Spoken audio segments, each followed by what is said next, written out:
Welcome to the first of many instructional videos that are going to be up on the Salem Kettlebell Training YouTube channel. Please subscribe. We're going to start with the hip hinge.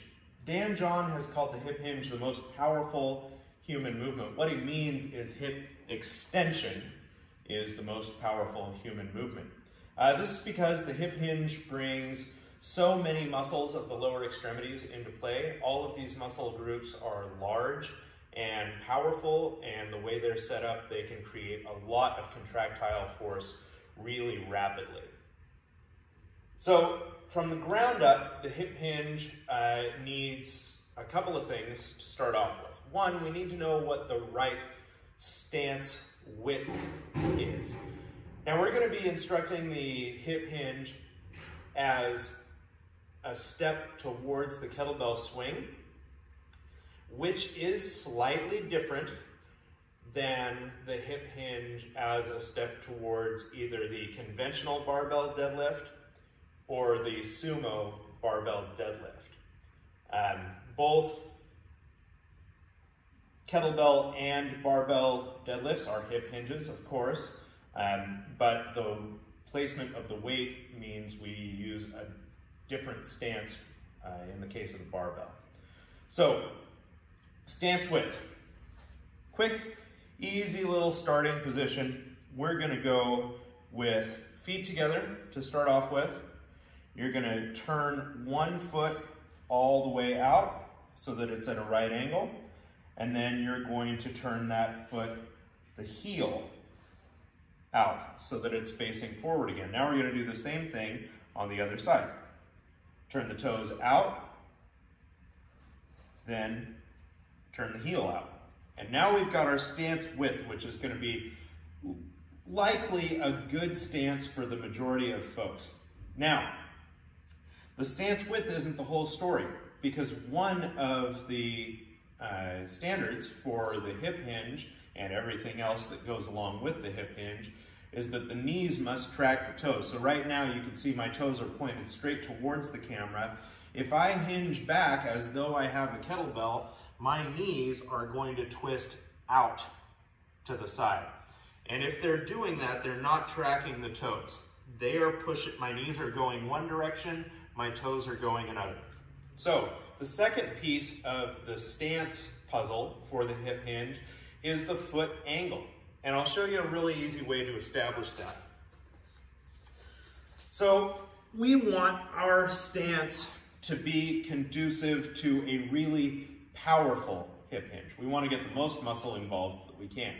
In order to find the angle, I've got these sliders here, and I'm on a mat with a little bit of soft carpet on the top. I'm just going to put my forefoot on top of these little sliders. You can use furniture movers. And now I'm going to squeeze my butt cheeks together as hard as I can. Clamp them, clamp them, clamp them. And I can see that my toes are now turned out about 20 degrees or 25 degrees away from straight ahead. So clamp the glutes, and with the balls of the feet on these sliders, you can now establish your foot angle. So for me, my foot angle when my feet are hip width apart is out at about 20 to 25 degrees.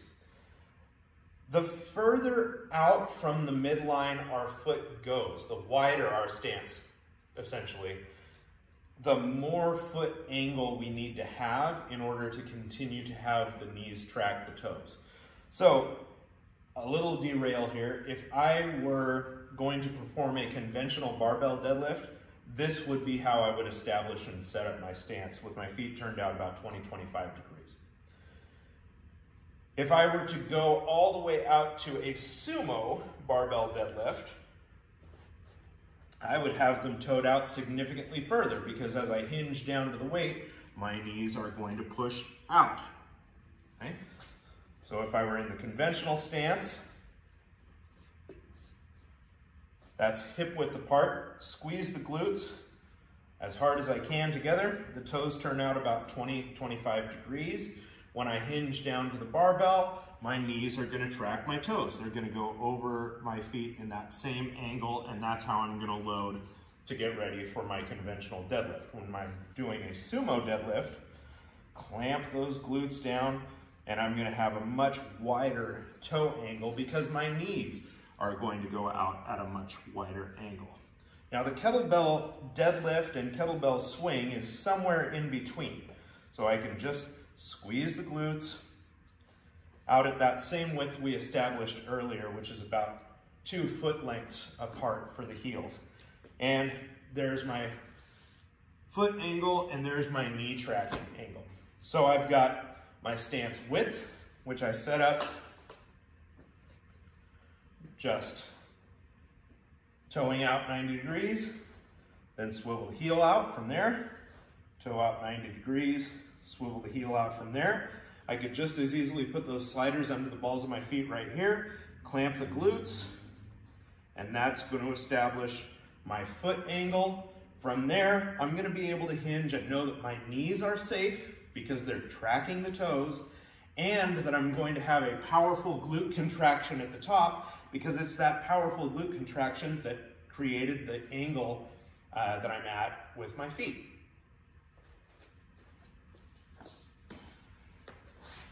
So that's our stance width and foot angle setup. Now we're going to figure out how to get loaded in the hinge. What do I mean by this? Well, I've got to start with a little bit of a lesson on the difference between a squat and a hinge. If I'm going to hip hinge, I could do so with very little knee flexion. I could do it with an almost straight leg, and I feel a lot of stretch in my hamstring when I'm in a pure hip hinge. I don't feel very much going on in the glutes. They feel kind of passive right now, and my quads are practically loose. They're almost completely off. In a squat pattern, my quads are doing the majority of the work. My hamstrings are basically off, and my glutes are kind of stretched out right now, but they're not really on. I don't feel them contracting. So I can stand up from here and I'm going to use a lot of quad in that squat pattern.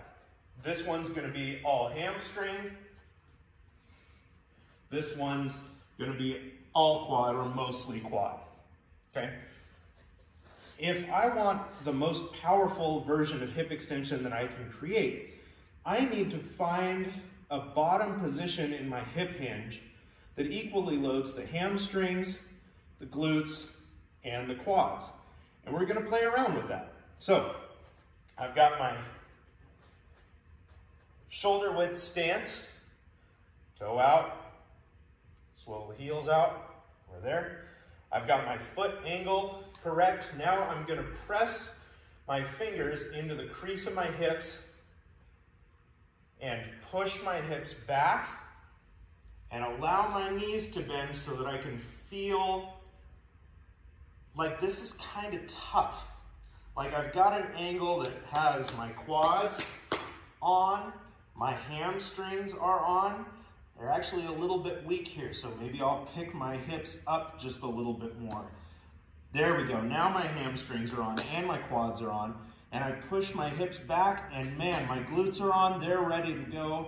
This is a really powerful hip hinge position for me. Okay? So we've got the pure hinge, all hamstring. We've got the squat, mostly quad. And then we've got our athletic hinge, where we press the hips back and find that position that puts the hamstrings on stretch, the quads are turned on, and the glutes are stretched and ready to just explode. So I find that athletic hinge position, and now I can use that in a number of different applications. I can use that athletic hinge to jump. I can use that athletic hinge to swing a kettlebell. I can use that athletic hinge to deadlift. All I need to do is change my stance width accordingly, according to what I'm using, and I'll be good to go.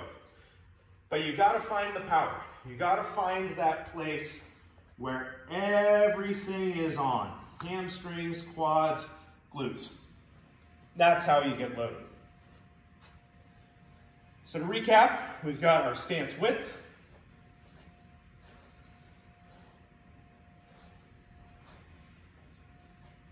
We've got our foot position.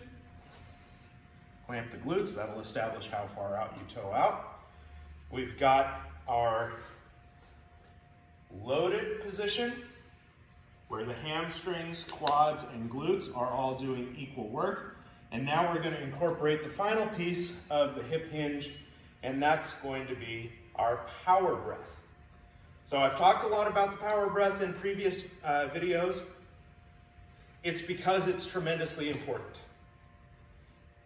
Every athlete knows how to harness the power of their breath if they're going to be successful. You're an athlete in this case too. If you're walking along and you trip and you need to get out of a movement-related emergency situation very quickly, being athletic helps. So it doesn't always have to be a football player, a soccer player, a basketball player, a weightlifter, a shot putter. Yes, they're using those activation principles in sport, but we can use them in real life as well. So the power breath for the hip hinge, I'll go through it slowly, and then we'll build speed to something closer to what a swing looks like. So, got my stance width and my foot angle established. After you practice this for a while, you won't need to do the whole thing to get into position. You'll just sort of know where you are naturally. I'm going to press back into my athletic hinge where I've got all three major muscle groups of the lower body loaded equally, the quads, the hamstrings, and the glutes. And as I do that, I'm going to breathe in as much air as I can through my nose. So as I push back, I'm going to try to fill up here, here, and here. Am I still loaded? Yep, hamstrings, quads, glutes, they're all on, and now I've filled up with air. Now to come to the top, I'm going to, and that's going to create a standing plank where my glutes and abs visibly contract as part of my exhalation. So this is a non-power breath hinge.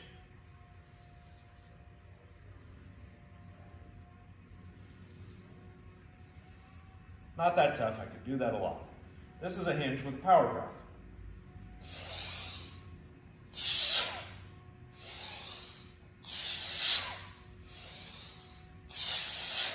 And at the top, with that ab and glute contraction, I'm getting into a standing plank. Now what this means for our kettlebell deadlift is that as I push back and I fill this up, I'm stabilizing my lumbar spine, my lower back, against shear force. So when I'm in the bottom,